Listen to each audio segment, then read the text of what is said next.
안녕하세요. 회전의 중국어 공작실입니다. 구독과 좋아요 꼭 부탁드립니다. 그동안 텐센트에서 걸작 고장극을 많이 출품해 왔습니다. 저료는 6회서 내놓은 장혜전과 맞붙었는데요. 평가나 화제성 모두 장혜전에 뒤지지 않고 있습니다. 이외에도 경연연, 성한찬란, 구중자, 영야성화 등 고평가 고장극을 많이 내놓았죠. 모두 놓치면 안 돼 꼭 봐야 할 명작들입니다. 오늘은 지난 5년간 최고 평점을 기록한 텐센트 고장극 탑10 순위를 준비했습니다. 올해 상반기 텐센트에서 내놓은 고장극들 중 저료와 안회시가 높은 화제를 낳았습니다. 저료는 난세 속의 사랑을, 안회시는 무구은감과 마찬가지로 환색 저택암투를 그렸는데요. 두 고장극 모두 첫방부터 화제성 폭발이었고요. 스타일이나 제작 퀄리티 모두 합격선이었습니다. 다만 결말에 대한 평가가 좀 갈렸고 대본에 약간의 버그가 있어 평점이 6점대에 머물렀습니다. 성한찬란, 제 채널 찾아주시는 분들 중 아직 안 보신 분 계실까요? 거의 없으시죠? 2022년 폭발적인 인기를 얻었던 대박 드라마 중 하나였습니다. 지부지부홍씨 녹비홍수의 원작 작가 소설을 각색했는데요. 복수와 저택암투가 결합되었습니다. S+급 대제작 작품이었는데 실제로 S+급 퀄리티를 만들어냈고요. 감독의 카메라 기술 또한 탁월했습니다. 스토리가 다채롭고 재밌었으며 캐스팅 또한 안성맞춤이었죠. 여기에 올해와 조로사의 케미감 폭발이었는데요. 올해가 릉불이라는 캐릭터를 완벽하게 연기해냈고 조로사 또한 달달하고 귀여운 캐릭터를 호감가게 연기했습니다. 방영 당시 침향여설과 창란계열 등과 맞붙었는데요. 그래도 이런 높은 평점과 대단한 시청률을 만들었습니다.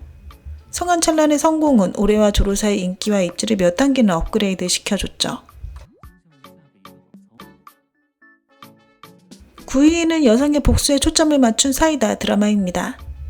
고장극이란 외형 아래에 사실 현대 가치관이 숨어 있는데요. 스토리에 여성의 처지에 대한 배려가 숨어 있으며 구성이나 착상이 수많은 S+급 원탑 여주 드라마를 뛰어넘었습니다. 우정에 대한 묘사가 상당히 감동적이며 표현 방식 또한 매우 특별했고요. 홀수회차에선 7년 전의 과거를, 짝수회차에선 7년 후의 복수를 보여주는데요. 서로 비교해보면 인물의 7년 전과 후의 변화를 확연히 알 수 있습니다. 소녀 인여라는 친구 맹원의 반대에도 불구하고 자신의 명예를 위해 수루의 주인 오렴을 성폭행으로 고발합니다. 하지만 어디서도 증거도 못 찾고 도움도 못 받자 자살로 자신의 결백함을 증명하려고 하죠.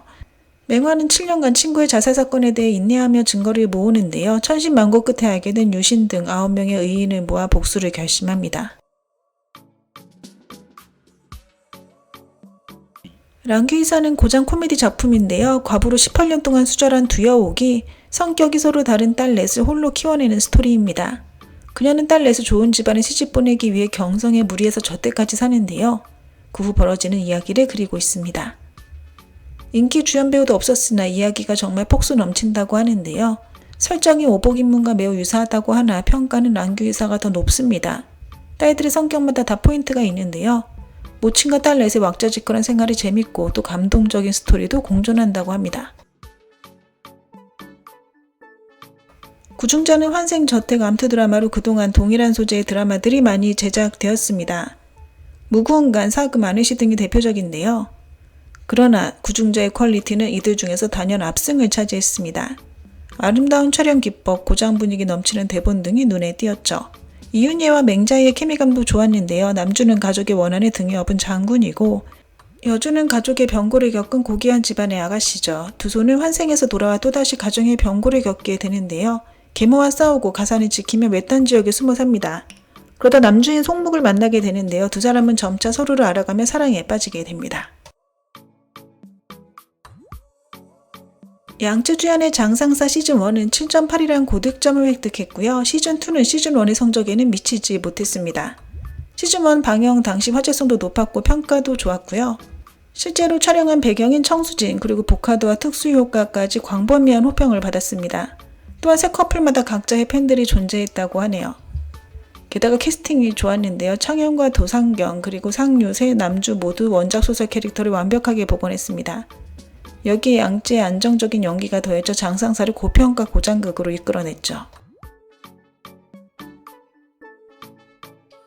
어사소작은 당시 거의 무명배우였던 주연들을 내세웠을 뿐 아니라 홍보도 거의 안 됐는데요. 그럼에도 또반 7.9라는 고득점을 획득했습니다. 이 드라마는 정주행했던 시청자들의 입소문을 타고 성공한 케이스인데요. 전개 속도가 빠르고 대본이 좋았을 뿐 아니라 두 주연 배우의 캐릭터가 큰 호감을 샀습니다. 달달함과 사건 해결이 적절히 흘러가 전혀 무료하지 않았다고 하네요. 당나라 말기 서남 지역의 오작세가의 소녀 초초는 홀로 장안에 와서 오작시험을 보는데요. 사건 해결의 신이라 불리는 안궁왕 소군유와 궁정투쟁에 휩쓸리게 됩니다. 사건을 조사하는 과정에서 사랑과 우정을 모두 획득하게 되고 마침내 18년간 이어져온 큰 사건도 해결하게 됩니다. 최근 몇 년간 유혁비가 주연을 맡았던 몽화록, 매괴적 고사, 거유풍적 지방 모두 고평가 고화제를 낳는 기염을 토했습니다. 게다가 유혁비와 진효라는 두 고장 남신과 여신의 만남이 시청자들의 눈을 즐겁게 했고요. 섬세한 배경과 고급진 느낌의 카메라 기법이 시청자들의 눈을 번쩍 뜨이게 했죠. 두 주연 배우의 케미감이 훌륭했고요. 방영기간 내내 웨이보 실검 순위를 장악했습니다. 러브라인뿐 아니라 여성의 성장 라인, 우정, 상업씬 모두 볼거리가 풍부했죠. 결말 후 또반 평점 7.9를 기록하며 퀄리티가 좋았음을 다시 한번 입증했습니다. 작두문 전기는 보기 드문 무협 코미디 작품이었습니다. 희극 소품의 달인 조본상과 송소보, 송효봉 등 배우들이 주연을 맡았죠. 스토리도 매우 간단하고요. 서로 얽혀있으나 질질 끌지 않았습니다. 또반 평점도 8.2점이란 고득점을 획득했네요. 동장 조공공은 외구 세력과 결탁하여 중원의 무림을 와해시키려고 할 뿐 아니라 반역도 꾀합니다. 서문장이의 대외적인 신분은 작두문의 장문인데요. 실제로는 외구 세력에 대항하는 비밀 조직의 구성원이기도 합니다. 비밀 임무를 진행하기 위해 서문장이는 먼 곳에 살고 있는 쌍둥이 형 서문장제를 데려오는데요. 외모는 같으나 성격은 다른 두 사람, 동생은 영웅의 기질을 지닌 대업이고 형은 나약한 스타일이죠. 형인 서문장제는 얼떨결에 장문이 되면서 무협세계로 들어가게 됩니다. 고평가 미스터리 수사 고장극 번성지하는 괴이하고 처참한 살인사건부터 스토리가 전개됩니다. 전반부는 전개가 조금 느리지만 스토리 배경을 설명하기 위해서였죠. 대본이 매우 훌륭했고 전혀 관련 없는 사람들에게 예상치 못한 일면들이 나타나며 복잡한 인생을 보여줍니다. 대부분 실제 배경 촬영이고요. 감독의 신미관이 뛰어나 영화 같은 느낌을 준다고 하네요. 대사, 카메라 모두 정교하게 제작되어 충분히 정주행할 만한 드라마라고 합니다. 소재가 당조개사록과 비슷하다고 하고요. 명나라 배경의 고장 수사극으로 강남의 두연에서 연이어 살인사건이 발생하는데 사망자의 신분이 모두 다릅니다. 서로 전혀 관련이 없고 시체는 이상한 자세로 배치되어 있죠. 또한 사건 현장에 문장을 하나씩 남깁니다. 그러면서 수사에 들어간다는 스토리로 구성되어 있죠.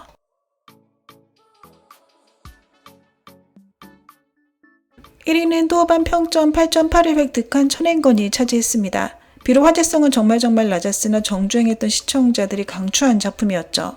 보물찾기 고장 전기 소재였는데요. 청나라 말기 혼란한 시대 속에서 궁의 보물지도가 도난당합니다. 보물을 찾기 위해 각 세력들이 암암리에 움직이기 시작하죠. 3명의 주요 인물이 사건의 중심에 서서 스토리가 전개되는데요. 탄탄한 대본과 빠른 전개 그리고 곳곳에 재미도 숨어 있다고 합니다. 사실 재미는 전반부보다 후반부에 몰려 있다고 하고요.